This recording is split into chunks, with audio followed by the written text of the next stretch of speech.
This presentation is for tips for parent-teacher conferences for the Issaquah Elementary School District. We have a question in the audience. May I have your question? Hi, my name is Maxim. I'm just wondering whether that's a correct group from Miss Carr. This is for Issaquah School District Tips for Parents-Teacher Conferences. For everyone, right? Yes. Okay, got it. Thank you. You're welcome.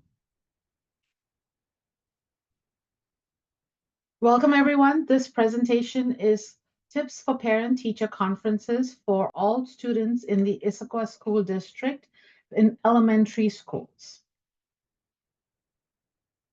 So what is a parent-teacher conference? We're going to begin by explaining that because I realized over the years that some parents were confused by the fact that it is a one-on-one meeting with the teacher because the word conference sometimes suggests multiple people. And it's not. It's a one-on-one meeting between that parent of the child and the teacher or caregiver and the teacher. It is really designed to be a conversation between the parent and the teacher to better understand the child's progress in the class. And it takes place over the course of 2 days. November 12th and 13th is when it will take place this year. And teachers schedule their conference times between 8 a.m. and 4 p.m.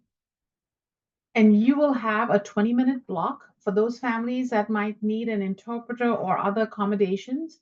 The teacher may allow them more time, but you need to make sure you register for that time slot and make sure you have that done. Also, the other big one is there's no school for students on those 2 days. And it's important because in part of the US philosophy for education, it is a part of the US philosophy that parents partner with the teachers in the school system.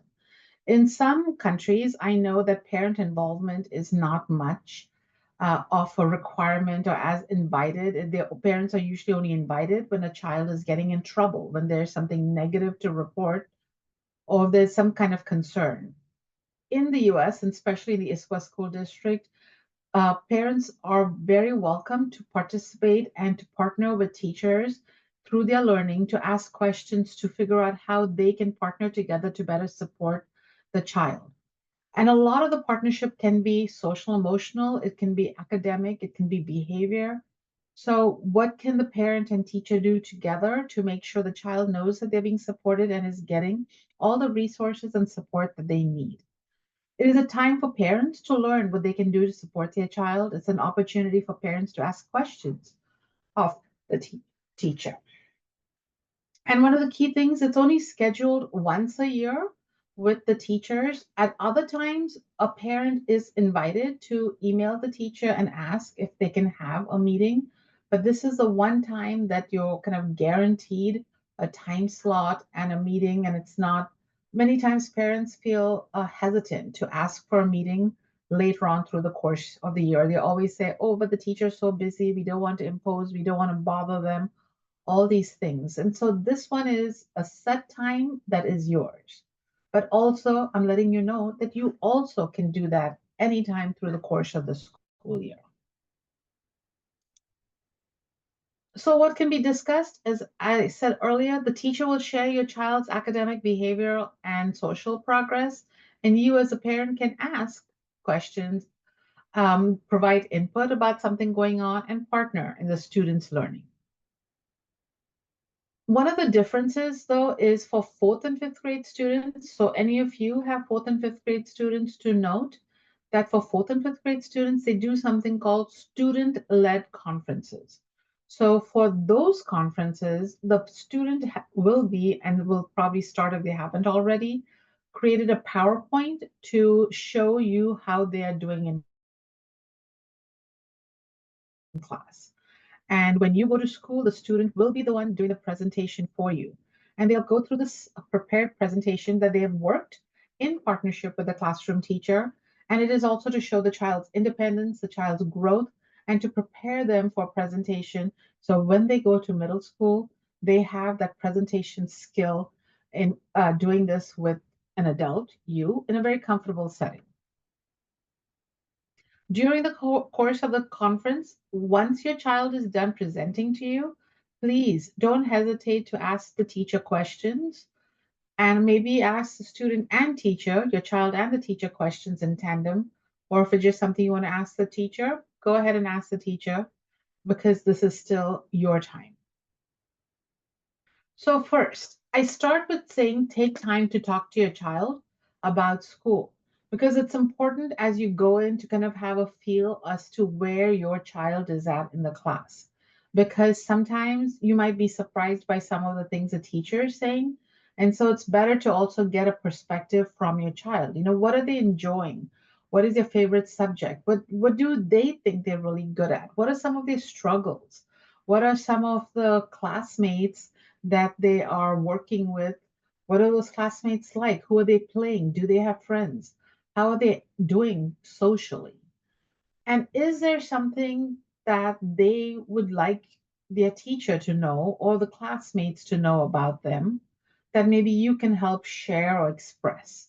So it's really getting your child's voice because very often the parent and teacher are talking about the child and everything is to and about the child. And how do we include the child also as part of this piece?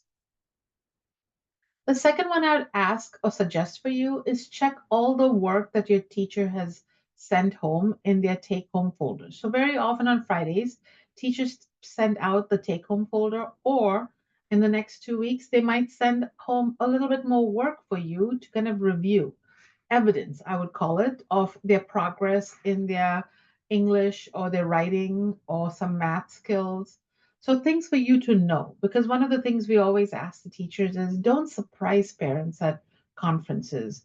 Don't provide them information that they're going to be shocked and surprised about, because that's not the point. You want all that information ahead of time so you can get an idea as to how your child is doing. So then you can then have a discussion rather than, oh, this is what my child is doing. That's not the point to be surprised. It's to have that information and now talk about what next. Another thing that you will also be getting, they've told me that the district has told me that they will be mailing a report to parents between November 4th and November 10th. So expect to get an email with your child's iReady scores. So your child took a district assessment called iReady, and those scores will be emailed to you. And those scores are for their English language arts. It basically is testing their progress in reading and writing and also their math score. And the progress report will give you some data that we'll talk a little bit later. I'll spend time just on the iReady, but just so you know, review that. And third, if you have a chance, maybe go because some of you who are new, maybe you don't know what to expect or what your child should be learning at school.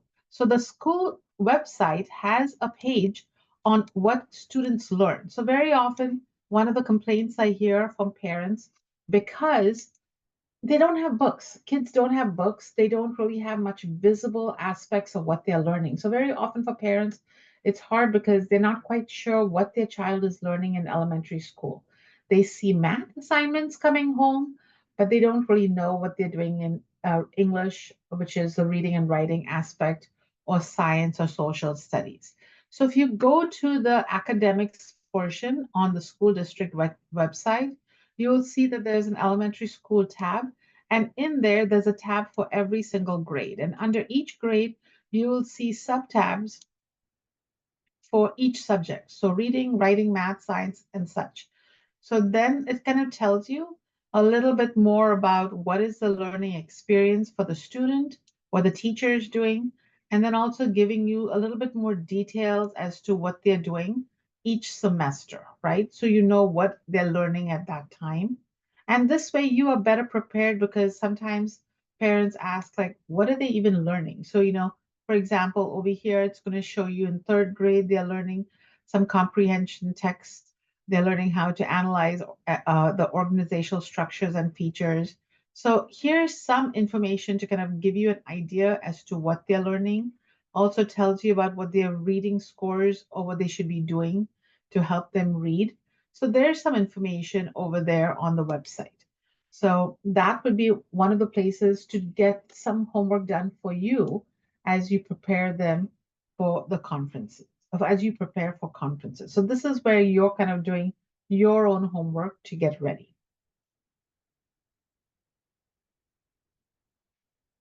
The next is to reflect on what your child told you, on the results they have on the iReady, on the progress the teacher has sent home, on what you know they should be learning. Or maybe you're not going to bother doing that and just you have questions and you wanted to have a conversation with the teacher about your child's strengths, some places that you know that they are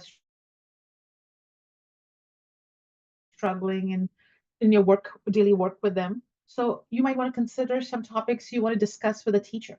You might want to know what and share with the teacher what your child enjoys the most about school or the classroom environment. You might want to have a discussion regarding challenges or difficulties your child might be experiencing in class. It could be academically, maybe in math or reading or writing. Maybe they really dislike reading and you're asking help and support or suggestions, or maybe it's a math thing, or maybe they're having friendship issues and you want to focus on that. Your child has many strengths, and your child may have some areas that you want to help them grow. But this is what you're thinking you want to focus as a discussion point with a teacher. Maybe you want to talk about strategies or supports that have been effective in the past, especially if you're coming from a different school. And also what, so that you can maybe talk to the teacher around what has worked and how can they use some of the information you know about your child to better support your child. Maybe you want to talk about how your child interacts with peers and participates socially or emotionally, what has worked in the past or what is working now. And maybe you want to talk about understanding the assessment results of the iReady scores or other assessments you've seen and how these are being used to guide and support your child's learning. The main thing is there are so many topics that might be going through your head, and I would urge you to take some time to prepare. So, what do you want out of the conversation? What do you want out of this meeting? You only have 20 minutes. So, the teacher is going to want to share some information with you. So, for your time, I would write down 2 or 3 questions that you want to make sure you want to focus on. As a parent, as you start the meeting with the teacher, you might say, "Hey, I'm so glad to meet you too," as she welcomes you, and say, "I have a couple questions, so I just want to make sure we leave some time to discuss my questions through the course of the meeting." Another suggestion could be if your questions are a little bit more complex, you're looking for some more information, you might want to email them ahead of time and say, "Hey, I'm looking forward to our meeting. And here are some questions I'm hoping that we can take time to discuss." But the thing I want you all to know is this is also your time to talk to the teacher, part of your 20 minutes. So, how can you use that 20 minutes wisely? How can you make the most out of that time? And one of the key ways I would say is using these 3 steps and really taking some time to reflect on what your child is learning, on some of the data you have received, and also in conversations with your child. Next, so as you go into your conference, just a couple things to note. You can request an interpreter if English is not your primary or most comfortable language.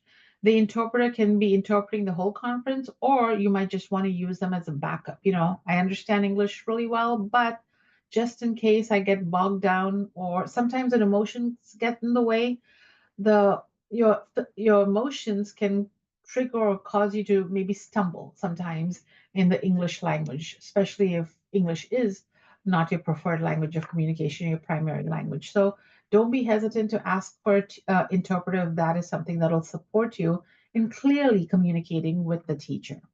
For those parents who now are back in the office and coming down for a 20-minute meeting might be a challenge and you're trying to figure out how to make the most of your time, you have the option to request a virtual meeting via Teams with the teacher. So know that you have that option.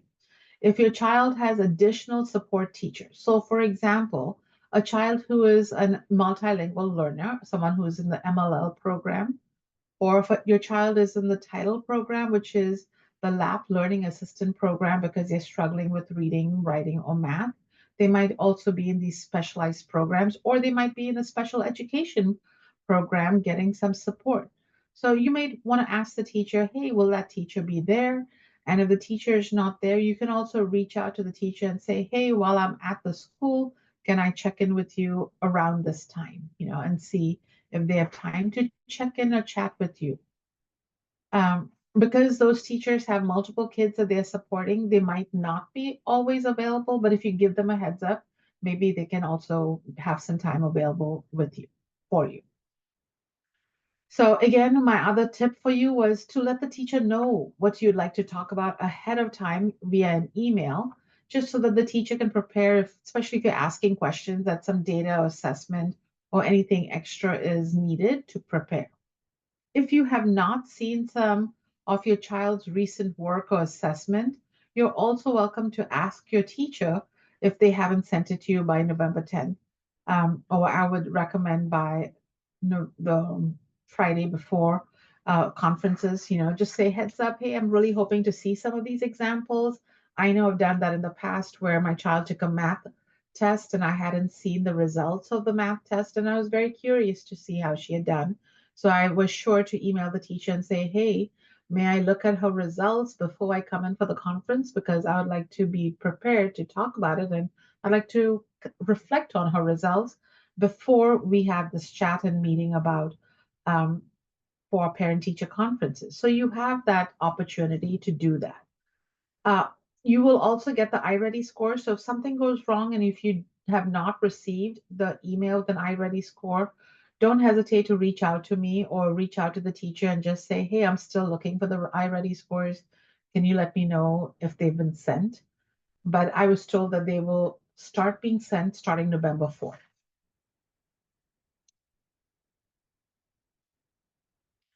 So going back to the iReady score. So as you look at this data, the iReady score is an assessment they do to kind of find out more about the child. It's a standardized test. Many areas in the country use this test, iReady.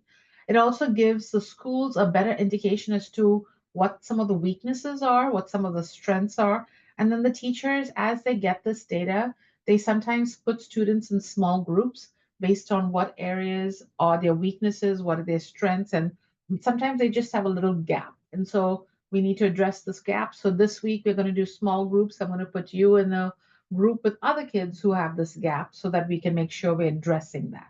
So teachers sometimes will group kids based on areas that they can support that small group to do some concrete or deliberate teaching in an area where they might need that extra support. So students who have a 3.0 in this test and above, that means they're meeting expectations. Okay. And that's what we are all looking for. That's what all teachers are looking for. That's what the school's looking for kids to have at least the minimum, a 3.0 and above. If your child is on the border, close to a 3, a high 2, great. They're very close. They need to do some work to get to the expectations. Or some of you may say, nope, meeting expectations is not good enough. I want them to do better. So you're just going to want to know where they're at. If your child has 1 or a low, mid, or low 2, that kind of shows that there are some concerns where they are at. And you may want to have a good conversation with the teacher as to what they're doing and what you can do to support that learning at home. The district also has a big website with a lot of this information. So I want to make sure you all know where to find that. There'll probably be links to that website when you get that email later on in November. But you can find this link under, again, academics. And then you're going to go to district assessment because under testing, there's a district assessment site. And then iReady, understanding the iReady scores. And this information will be available on there. And one of the things is it gives you a section on how to read it. Then it tells you the ways the teachers use this information in the class to support the child. And then it also gives you some ways that you can use iReady at home. Okay. So it talks about iReady MyPath and how the child can do some MyPath lessons to, to basically improve in their reading, writing, and math. So when one of my kids was younger, I would sometimes give her some worksheets or papers, on the weekends or something to work on. And by the time my younger daughter got into elementary school, iReady was available for families. And she actually enjoyed doing some iReady math and reading activities at home. And it wasn't homework, but it was just a way for her to reinforce and kind of continue her learning. So it totally depends on you, but it gives you an option on what they could do to improve their score, to do better, especially if the child needs additional support in their learning.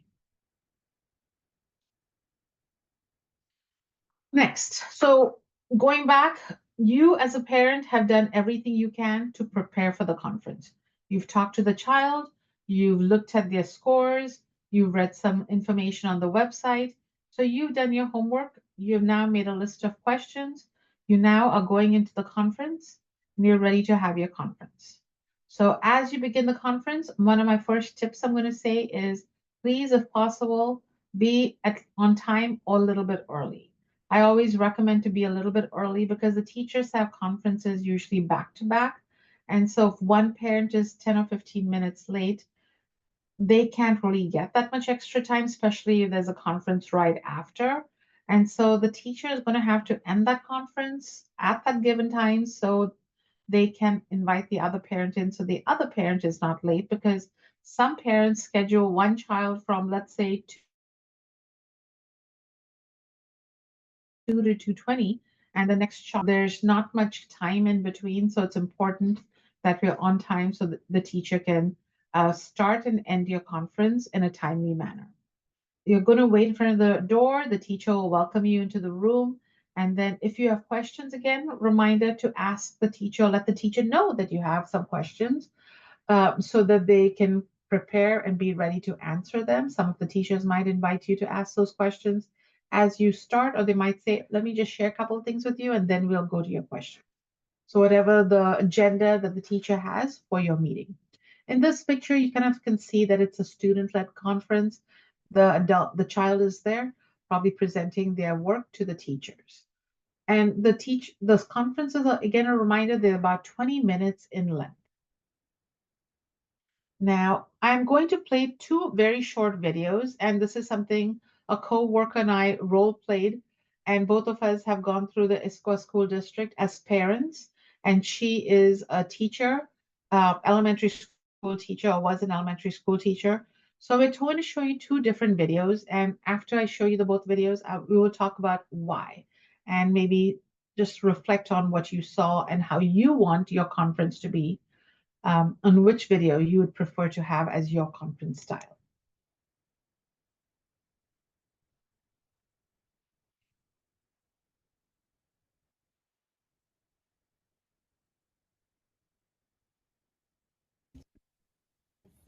Thank you.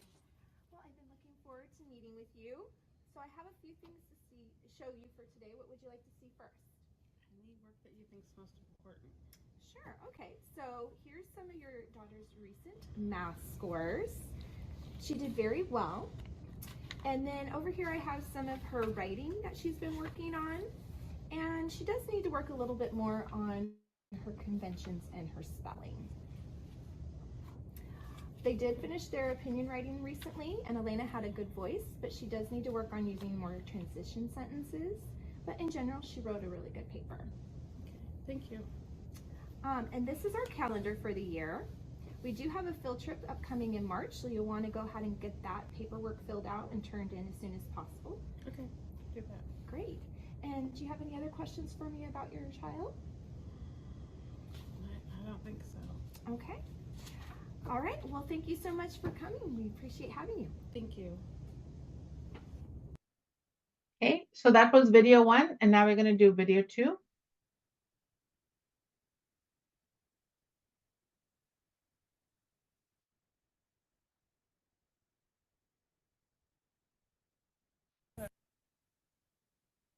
Thank you for coming. I've been looking forward to meeting with you, and I do have a few things to show you. Is there anything that you would like to see first? So we were interested in her recent math tests and understanding how she did on it. Great. Okay, so let me go ahead and show you a little bit about her math test. I have her scores right here. So she's doing really well with adding money. The areas I see that she's still working on is understanding her math vocabulary. So that is can create some problems with her math. And then she's having some problems with adding some 3-digit numbers. Okay. How can we help her at home? I actually have some things that you can use at home. So you can work with her a little bit each night. And so then we can check back with each other in a little bit here and then see how she's progressing. That's great. Thank you. Of course. And is there any other questions that you have for me about Elena? Does she have friends? Oh, that's a great question. So yeah, of course she does. I get to see her at lunch and she's talking with her friends. She works with her classmates in class, and so she works really well with groups. She always participates in our class discussion. She raises her hands, and I would say she's a really good learning partner and is really good at staying on topic. Okay, great. Does she understand what you're currently, she just had a math test, I know. Does she understand what you're currently doing in math? Is she learning that union? Is she having a hard time with her homework? I use a lot of strategies with our students who are our English language learners, and then I give them some extra supports, and then we also have our ELL teacher come in and gets to work with them twice a week, so she's getting to have some extra support there. And I do try to check in with her often and make sure that she's understanding, and her written work shows that she's getting to understand what we're learning, so I feel good about that. Great. I would love to volunteer in the classroom. Oh, great, yeah. So here's some information about volunteering in our schools. The paperwork does need to be completed online, so you'll want to go ahead and do that and let me know as soon as you get that done, and then we can arrange for a time for you to volunteer. Okay, thank you for the information.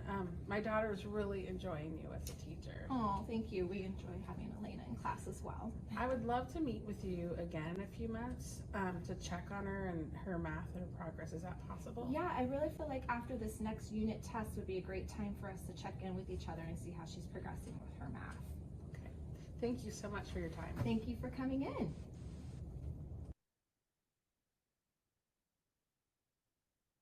So when I used to do this event live, we would do a role play skit with a parent, with a teacher, to show parents what the conferences were. And one of the reasons we did that is often parents would say, "Oh, the teacher is just talking to me for 20 minutes."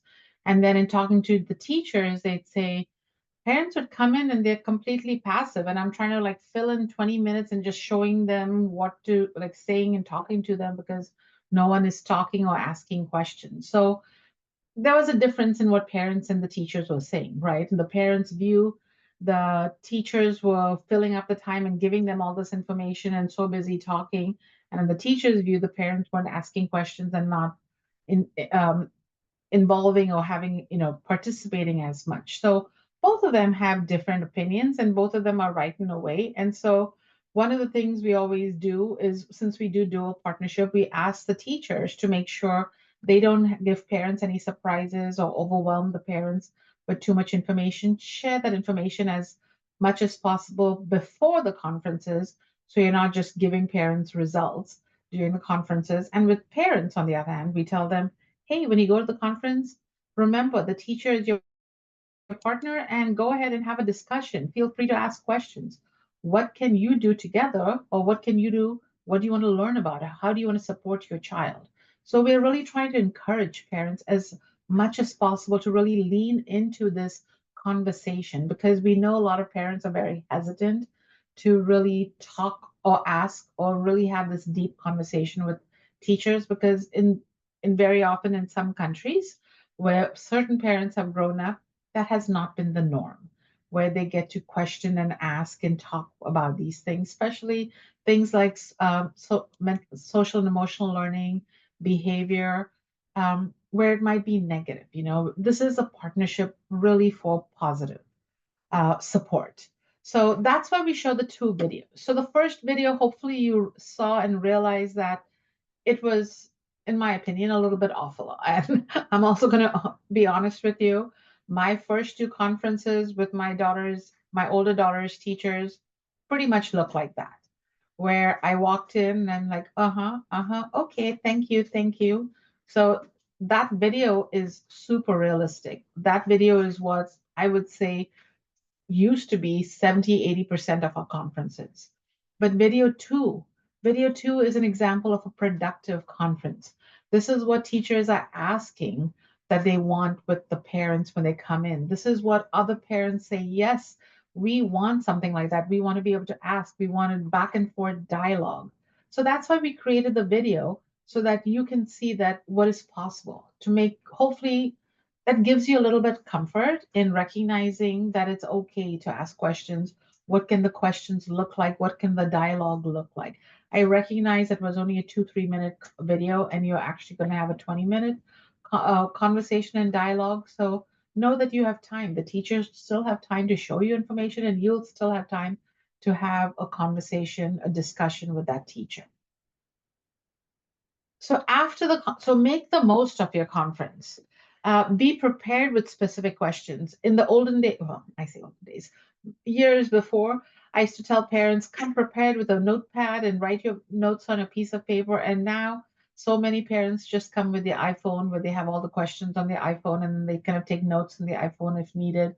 So, do whatever you want to keep it easy and simple for you. If you need to have a notepad to write this down, fine. If you're going to have it down on your phone and your notes section or something, great. Whatever works for you, but come prepared. Focus on what you need to understand your child's progress and make sure you know how to support your child. And also focus on how you can partner with the teacher in this. This is a partnership. Next, after the conference, there are several parts to that because I feel very often what happens is we forget the child in this. We have this conversation and we come down, maybe we come back home and we're reflecting at home. Maybe we talk to our spouse or a friend or something about the conference.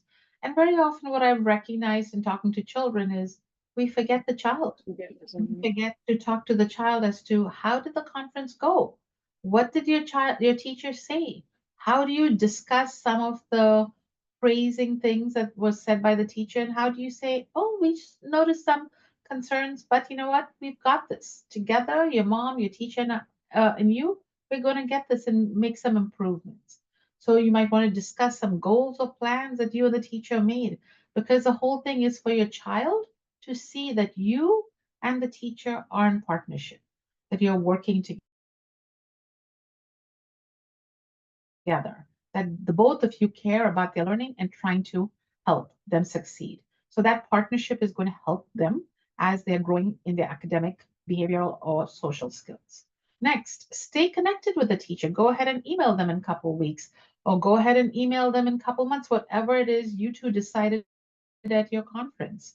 Follow up with any questions that you might have asked or discussed, and follow up for child's progress if that was one of the things you need. So those are all the things you have the right to do. So use that opportunity to send emails, to continue this conversation. I see it as a start to this dialogue, and I hope you do also, because one of the most negative criticisms we get is, it was only one time in the year. I wish it was more. And the answer is, you don't need to wish it was more. You make it more by asking and setting up another conference. This is truly your wishes granted by the teacher if you take the initiative to ask for a follow up meeting or meetings. And finally, get involved, join the PTA, or try to volunteer in the class, find out what the opportunities. That might be something, if there's not enough time to have the discussion in class, to follow up with the conversation in an email saying, hey, it was great to meet you. I'm looking forward to having a partnership or opportunity to volunteer in the classroom. Could you share some upcoming volunteer times? So the next time you have one, please include me. I would like to help and support the class. And so find out ways that you can be connected, because the more the child sees you connected and work in the class, it doesn't have to be every week, it doesn't have to be every month, but just every now and then. It makes them excited to see that you're taking time to be part of their learning and their education. The PTA, I always tell that also, because the PTA is a great way to meet other parents, to connect with them.